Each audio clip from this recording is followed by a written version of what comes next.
Right, Abby West. Lovely to Yeah. see you again. I feel like it's that I miss you after all these weeks of being together I on know. a Friday morning.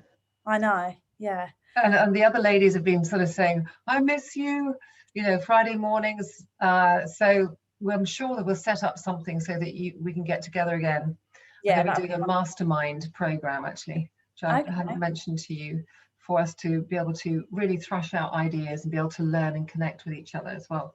So that's exciting. So tell us now, it's now March 2021, and we met back in September, I think it was October 20. Yeah. And I can't remember how I came across you guys, but I think tell it was, us a bit. yeah, Mum. Yeah, I think it was something on LinkedIn, and we just struck up a conversation, and the rest is history, which we'll hear about. So tell us a bit about your business, the name of your business, and what you do, and why it's so special. Yes, so our business is Amaryllis Search and Selection. We are a recruitment agency, and we specialise in HR and finance recruitment. It's me and my mum, so we are sort of family run. 5 years old, can't believe it's been 5 years.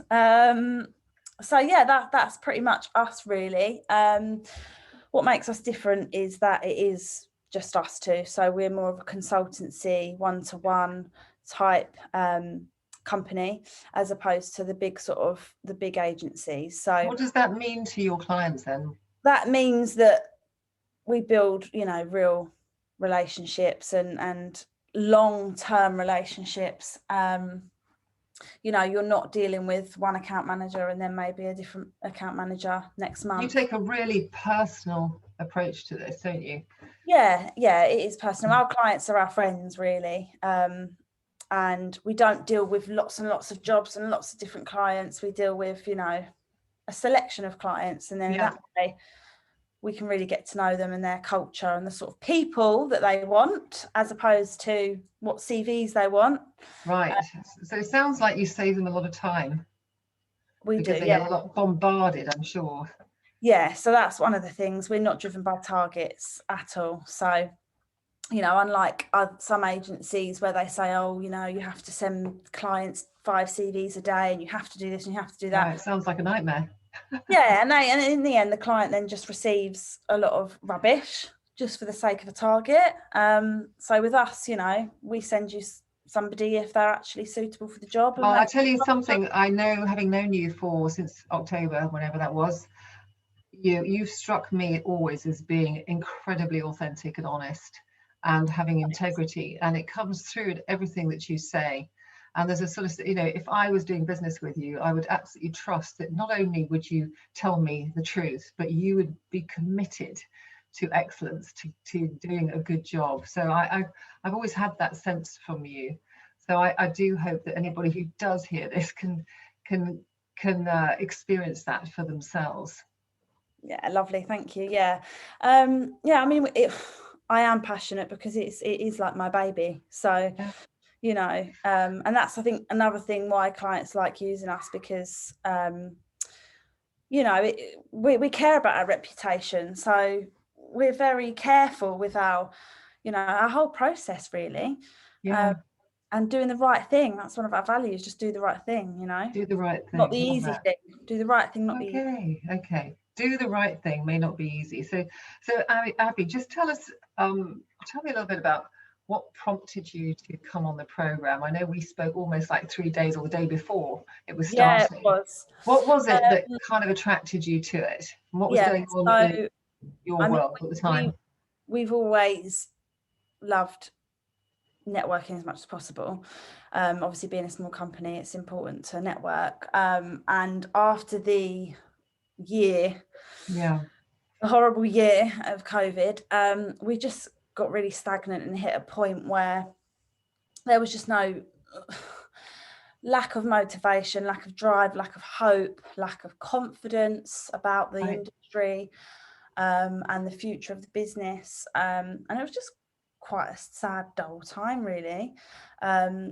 So your idea of giving that a network of speaking to Given that A, network of communicating with other people and feeling part of a community every week, but B, being accountable, and just the way you sort of described to me the program of being about going deep inside yourself, and seeing where you can get that drive and that motivation from again, and your passion to do. So it's just what we need. I needed at the time. Right, sort of boost, kind of light the spark again. And this is, the power of you is all about the power in you, but it's also tapping into this ability or mastering ability to inspire, influence and impact change. So if we want to get ahead, and it's very focused on women because we tend to sort of hold ourselves back.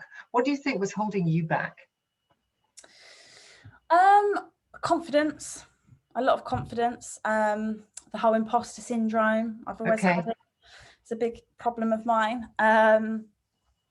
Being quite a young director is difficult because, so yeah, I'd say probably confidence and not knowing sort of where I want to be in the future, really, what I actually really want from this and why I'm doing it. And what did you, on the program, just tell us a bit about what you picked up. What are some of the things that kind of resonated with you, that you experienced? What was it about it? Just give an idea. On the program? On the program itself, yeah. So, well, we got really vulnerable at the start, which I think was brilliant because it really kind of broke us all down as a team of people that didn't know each other, to then get some barriers broken down and really connect with each other. Right. And also almost being forced to get vulnerable and break that comfort zone, which I needed. And how did we do that? How did you break through your comfort zone? Well, just the sort of selection of tasks really that we had. And what was nice was, obviously, it wasn't a huge group of people, so you didn't feel like you didn't want to do it, because it was just the right size that everybody sort of thought, okay, well, we're all doing this together. So yeah, the tasks that we were asked to do, and to just really stand up and open up, which then allowed us to get vulnerable, and understand ourselves a bit better. Right. Okay. And what did you understand about yourself a bit better? That I have got confidence. I just need to apply the rule that you told us about, the 3-2-1 rule. Just do it.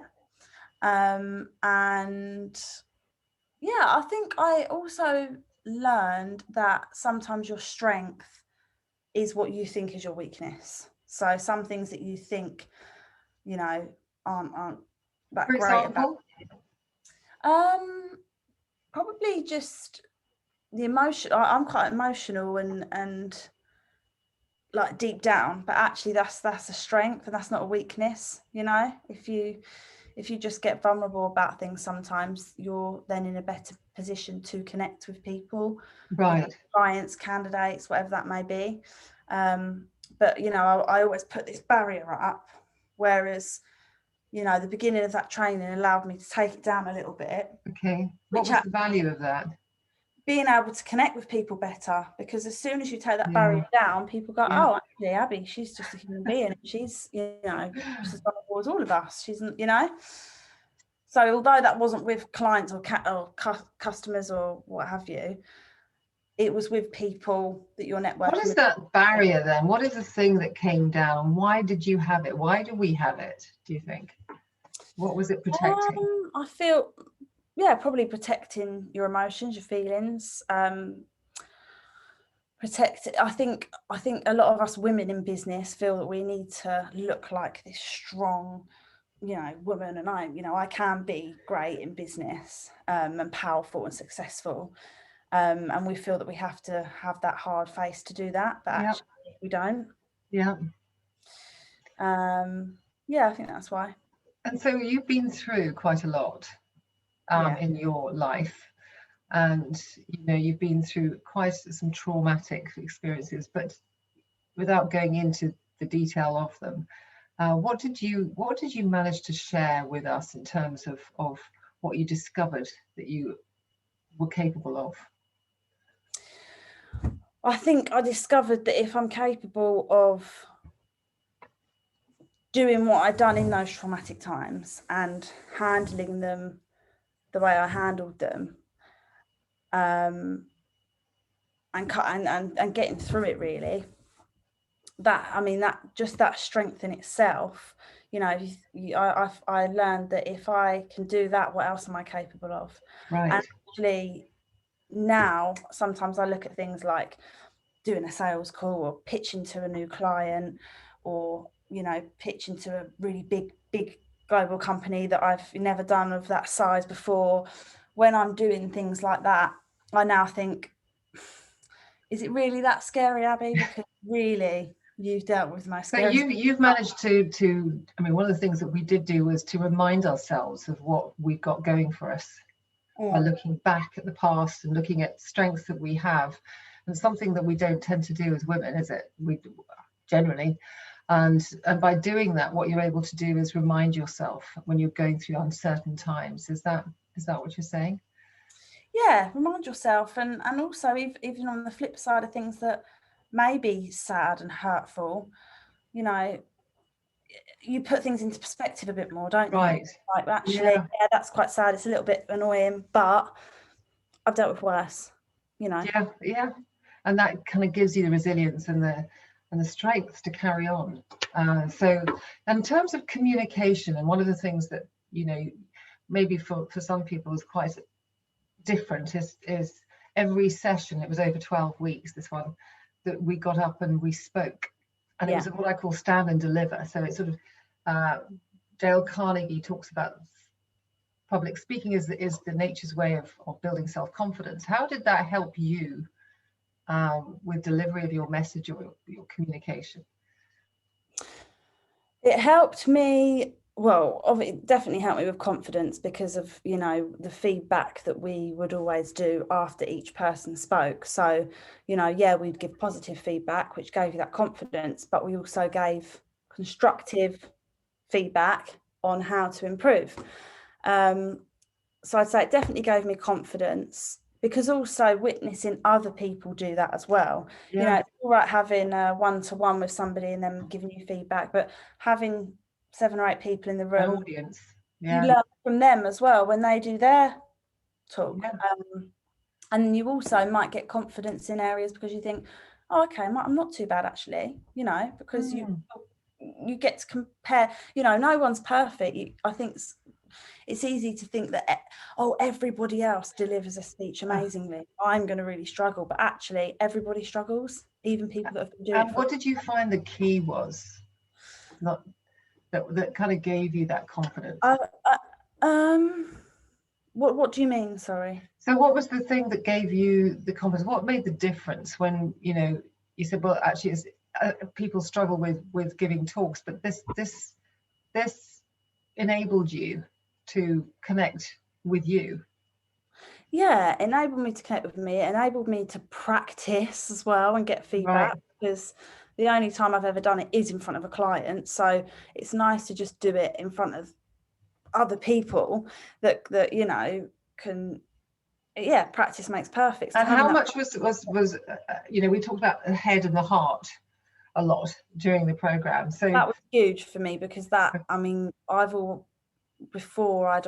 mostly done it with my head, especially in business, but one of the talks that we done was based on an experience, and obviously that's when I really spoke from the heart, and that's when I really connected with people, and people connected with me. They thought my talk was amazing. What difference it was really moving. What difference has that made to you, and what difference do you think it will make or does make with your communication to your clients, for example?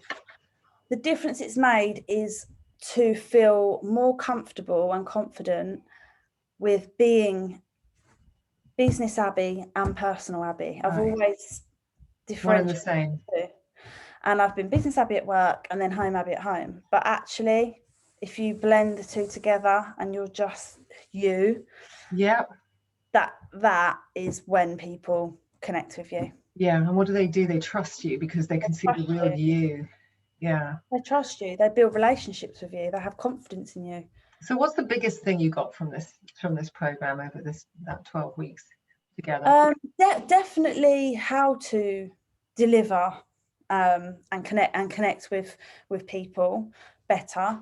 I definitely learned to have more confidence in just going back to that, being me, just being myself. Yes, do you know, I can tell the difference between you when you first came on board and now is, I know we've got to know each other, but is quite astounding. I think especially when I first got into recruitment, it was, you have to wear a suit and you have to talk like this and you have to, you know, it's very corporate. Robotic.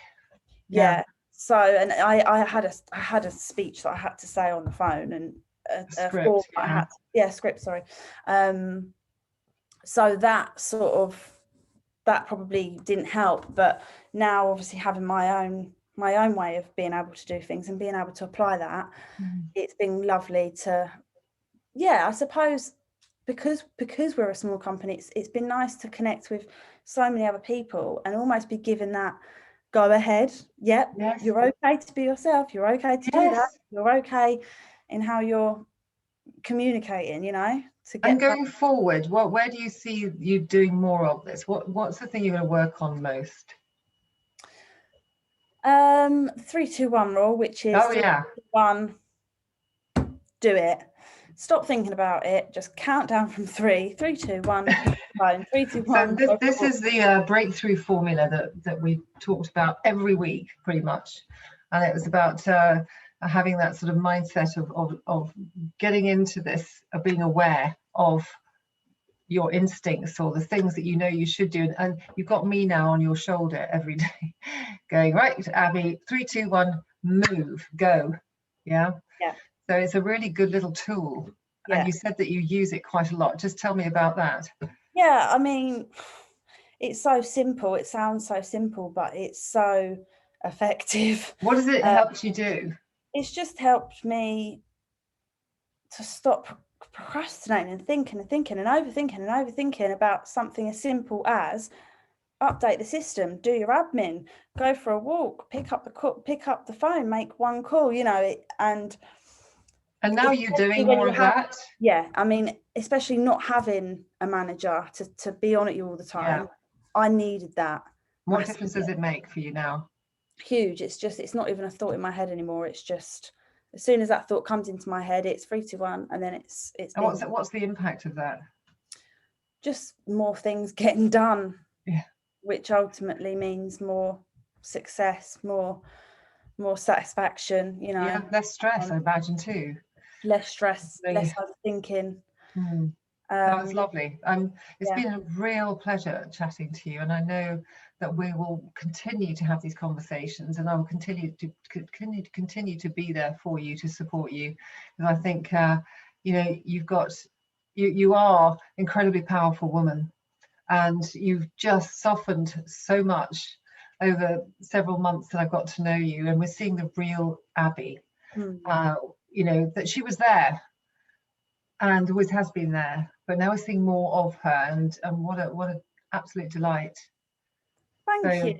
Yeah, strong and powerful woman. So let's catch up soon. Lovely to speak to you, Abby. Thank you so much for your time. Thank you very much.